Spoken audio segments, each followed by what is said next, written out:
Nu. Hi everybody, Patrik Ho is my name.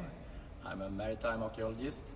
Today I'd like to tell you a little something about how a naval battle was fought in the 1620s.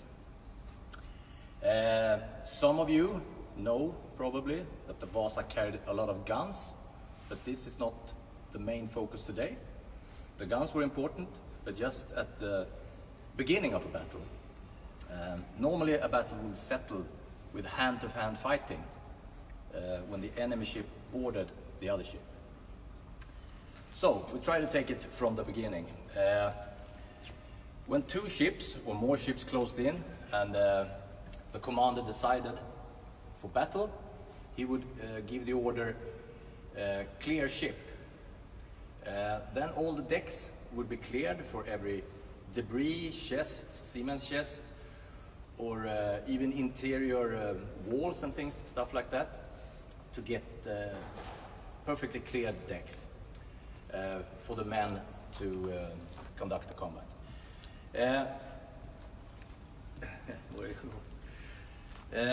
Here you can see the upper deck of the Vasa, and this is the deck I'm going to focus on today. High up in the stern, the officers would be standing.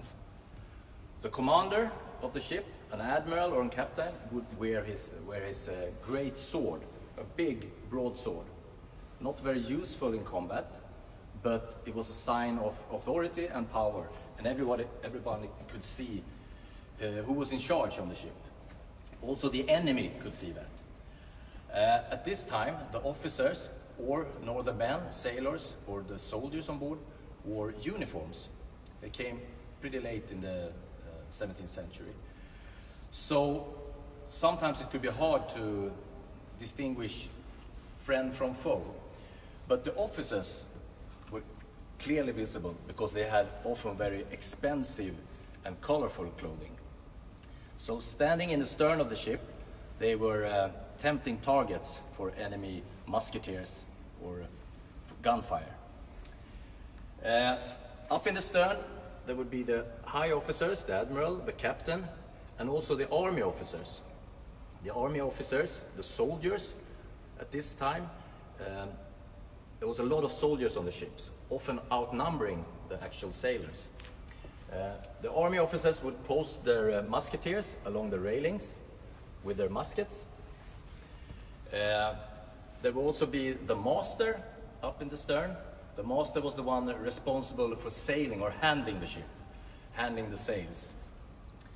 Also the pilot would be standing in the stern.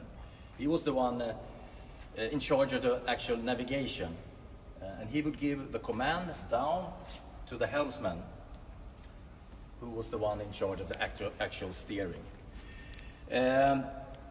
Up in the tops, there would be placed boatsmen with the grenades, some with muskets, and some with pikes, short pikes that they could throw at the enemy.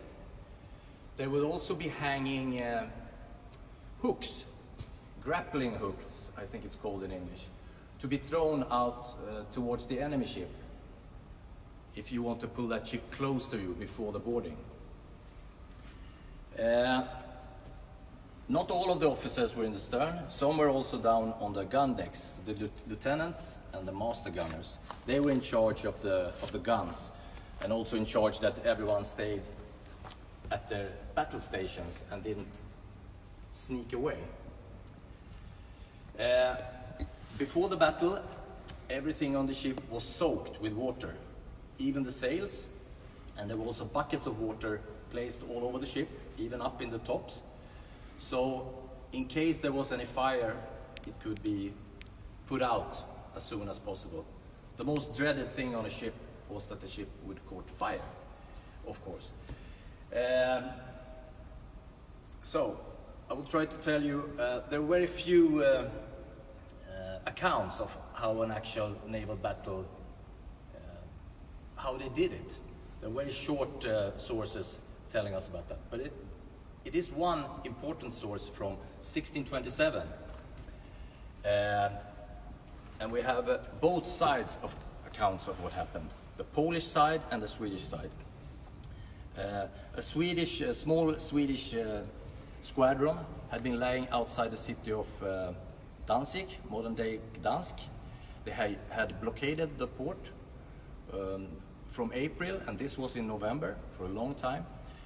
And in the mouth of the river Vistula, close to Gdansk, the small Polish navy was hiding, and the Swedes blockaded them there. In November, the Swedes were leaving, winter was coming, and they were leaving to go home to Sweden. And the Poles realized that, and with a favorable wind, they moved out and attacked the scattered Swedish ships. They closed in on the Swedish admiral's ship, the Tiger. Before boarding, they fired their guns, one round.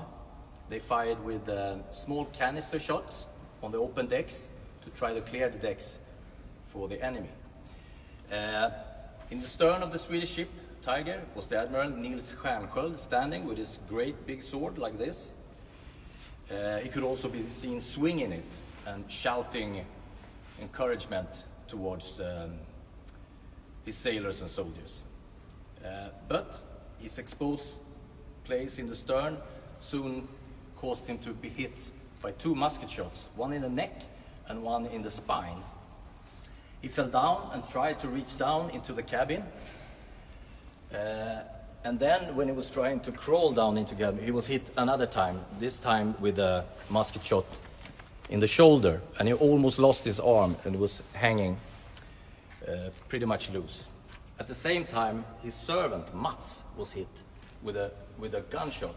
Both his arms were cut off, hanging also with their flesh. I'm sorry, it's getting bloody now. The fighting went on, and also the captain on the Swedish ship, Alexander Forat, was hit, killed. The Poles were closing in, swung over the grappling hooks and closed in on the Swedish ship and was swarming all over the sides of the ship. The battle raged back and forth, and the Swedes were driven down below decks. But there, the accounts say they stood and they pushed their pikes up through these gratings and trying to hit the Poles. They came up again and drove the Poles off from the ship, and so the battle raged on. In meantime, Stjärnsköld was brought to his cabin and was lying there dying. After a while, the Poles took control over the ship, and a Polish lieutenant came into the cabin and asked Stjärnsköld if it was time to surrender, and he surrendered the ship.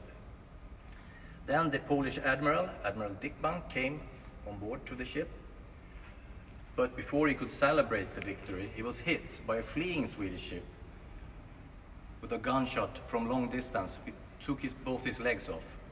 So both admirals were now dying on the Tiger. In the cabin, the barber surgeon came in. The priest took Stjärnsköld's bloody hand and gave him the last rites. And Stjärnsköld put his soul to Christ. And then the barber surgeon actually cut his arm off to relieve him from his pain. He also did that with the servant Mats. So both Stjärnsköld and his servant died in the cabin, Stjärnsköld still holding the priest's hand. And the accounts tell us that he went to sleep like in a sweet sleep. Thank you.